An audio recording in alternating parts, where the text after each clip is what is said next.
please remember to leave a like, a comment, share the video about, and if you haven't already, subscribe. Thank you.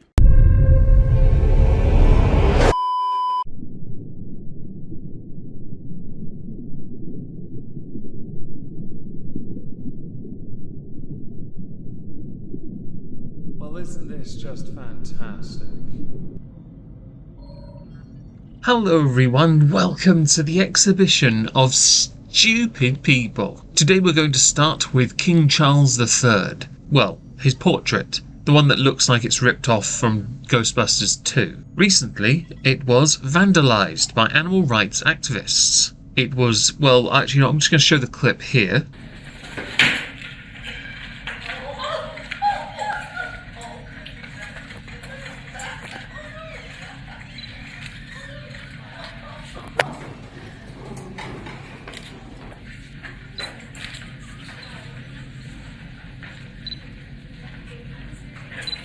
In that clip, you saw two animal rights protesters putting a picture of Wallace from the stop-motion Wallace and Gromit series and movies as well, which were amazeballs, along with the caption, "No cheese, Gromit, look at all this cruelty on RSPCA farms." Now, there's a reason they chose Wallace and the RSPCA for their ire. The reason why is because the king, much like his father, were huge fans of Wallace and Gromit, and the reference to the RSPCA is because King Charles is the patron of the RSPCA. He, like many, does not care for the suffering of animals on British farms.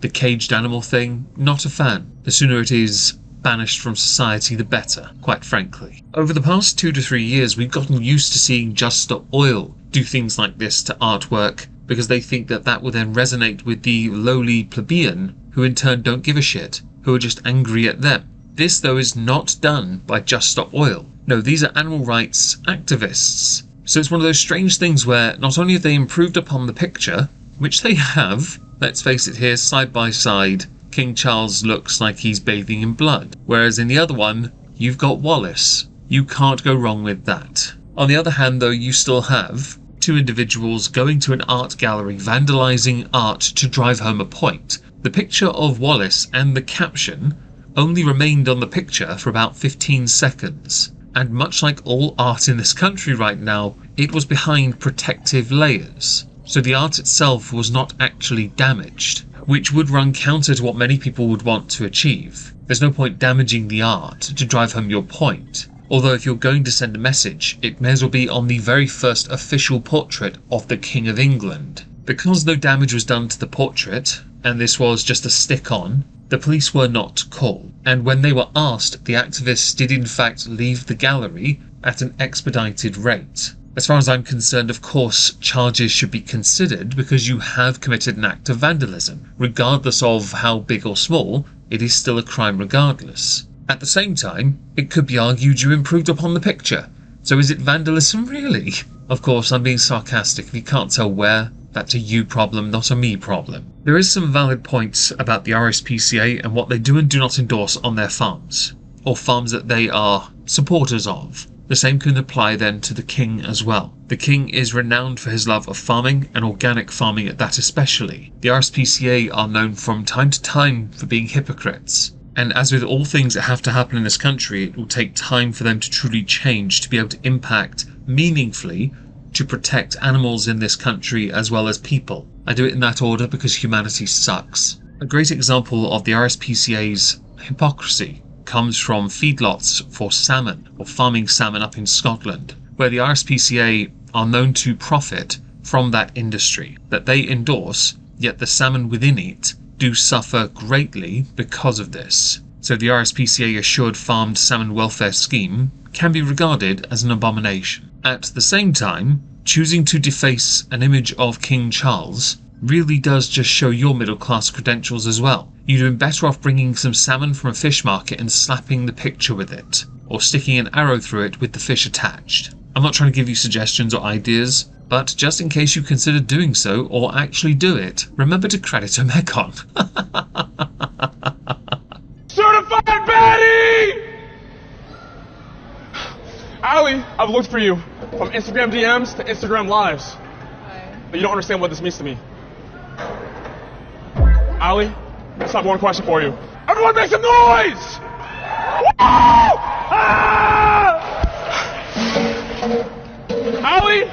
one question for you, baby girl.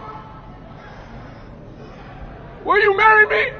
So next we're going to briefly talk about Jojo Siwa. Jojo Siwa is performing live-ish, and these performances have been getting a fair amount of attention. A fair amount of that, most of, if not all of it, is criticism, because Barely B-Tech Miley Cyrus ripoff has been trying to stand out as some kind of innovative trailblazer, but actually is just reinventing the 90s that got mocked to high hell by Nickel Crack with the song Rockstar. If you mime or do the lip-syncing thing, I'm allowed to mock you extensively, vigorously, aggressively. I had to learn about what a Jojo Siwa was since they came out and threw their lot in behind that of Miranda Sings or Colleen Ballinger. Because they took Colleen's side, I took notice of who they are.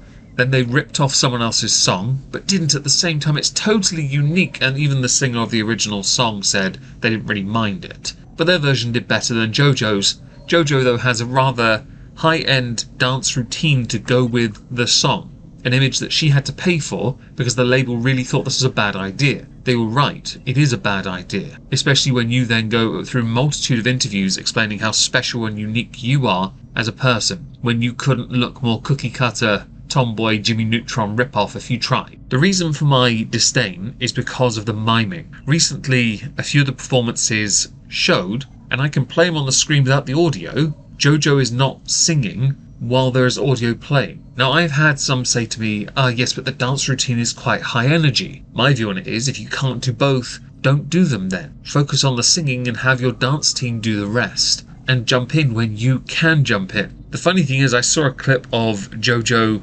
drinking a lot of Tito's vodka, or a bottle of Tito's vodka, which could just be water inside, although based on it being Tito's, it may as well be water, to then, as they stood up, their voice actually came through the microphone, and then the microphone got cut, so that the actual voice of a young boy didn't come through the microphone.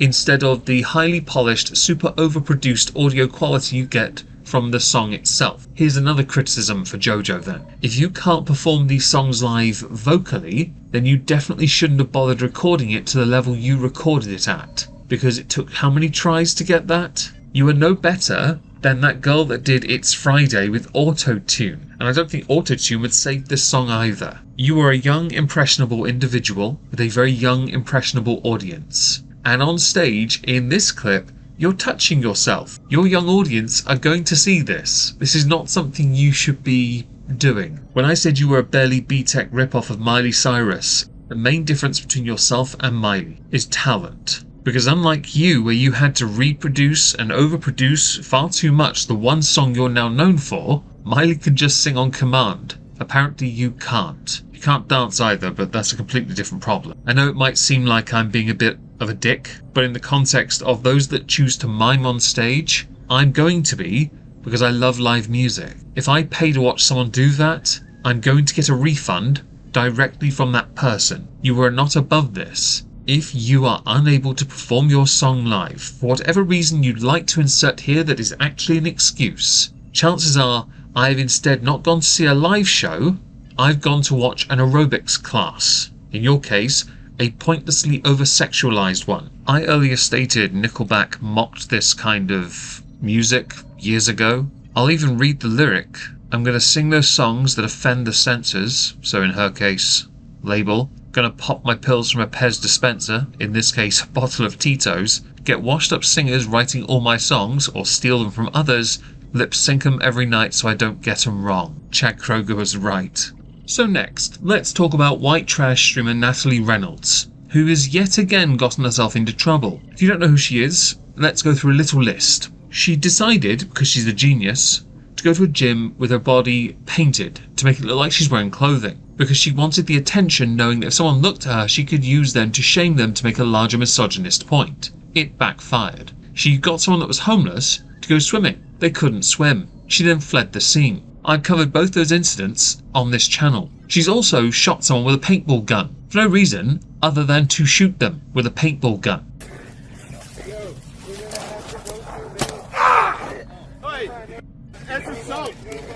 That's assault, and I don't have glasses on. That's against TOS. Bro, what the? Whoa. Don't come at me with a firearm. Yes, I disarmed you. And more recently got banned on Kick, how long for I have no idea, because she decided to simulate intercourse with a blow-up doll and a strap-on, clip of which is in fact on Twitter. The level of trash involved in your existence is astonishing. You are, Natalie Reynolds, much like others I've covered on this channel recently, poisoning the well for other streamers on Kick, or streamers in general, with your general jackassery. Your general jackassery is done solely for you, you selfish idiot. I could call you worse things, but it turns out I like being on YouTube. I don't want to be accused of bullying, although let's face it, this is definitely punching down. And in the context of this streamer, I'm okay with it. You can try and argue semantics with each individual instance, or incident. However, it is easily debunkable. Did she go to a gym having had her body painted to look like she was wearing clothes when really she was wearing barely anything at all? Yes. Did she do it for bait and clicks to try and get people to look at her so that she could then use it to make a wider point and cry victim when it suited her? Yes. Did she get busted? Absolutely. I think the giveaway was the security. Did she convince a homeless woman to jump into a lake knowing that the woman could not swim? Yes. Did she flee? Yes, she was told to leave actually as well. She probably should have stayed and taken responsibility for that. Did she shoot a man with a paintball gun when the man was not wearing safety gear at all, meaning she hit exposed arm when he was not wearing goggles or anything like that? Yes. Natalie Reynolds was lucky not to get chinned, but go figure her team would white knight for her at the very first opportunity. They should have been disarmed and she should have been arrested for firing on him. A citizen's arrest in this country would have happened instantaneously. And did she recently get banned from Kick for humping a blow-up with a rubber pointy? Yes, she did. There are levels of stupid involved, and it only seeks to harm the ecosphere and space for all of us, especially streamers. Anyone that does IRL stuff, if you do pleasant content, yeah, and get by nicely with it, you're still getting poisoned. As a whole though, generally streamers are getting punished because of you, Natalie, and you should be ashamed of yourself for that. I'm going to throw an honourable mention in to a Mississippi State trooper who was fired after they allegedly filmed a encounter of the sexual variety with another woman and then shared the video with fellow officers of the Highway Patrol. Trooper Ivana Williams was fired in February amid accusations she sent the racy photos of herself to several senior officers and even visited adult sites on her state-issued phone. I'm sensing where the mistake may have happened. Using state property is a big no-no. If you'd done it on the job as well, even more so. But apparently the accusations solely reside around the fact she used state property. Others have been axed for their involvement because they allegedly requested these images of Ivana Williams, which violated the state's code of conduct. I hope it was worth it. I was considering circling back to artwork that had been defaced, a Monet piece, but I'm going to save that for another day in case more happens. Instead, we're going to go to a comedian called George Lopez, who ended his sold-out show early in front of 2,000 people to the tune of 30 minutes because of what has been dubbed heckling crowd members. The Eagle Mountain Casino alleged that the comedian walked out and blamed his security team, who could have easily escorted any hecklers out. The casino, though, said that Lopez let his fans down and the sold-out audience by leaving early. Lopez, well, his rep, blamed the casino in a statement, saying that it was the venue or casino's job to provide a good experience for both the artist and the fans. The casino failed. The audience was overserved and unruly, and the casino was unable to provide a safe and enjoyable experience for the artist and guests.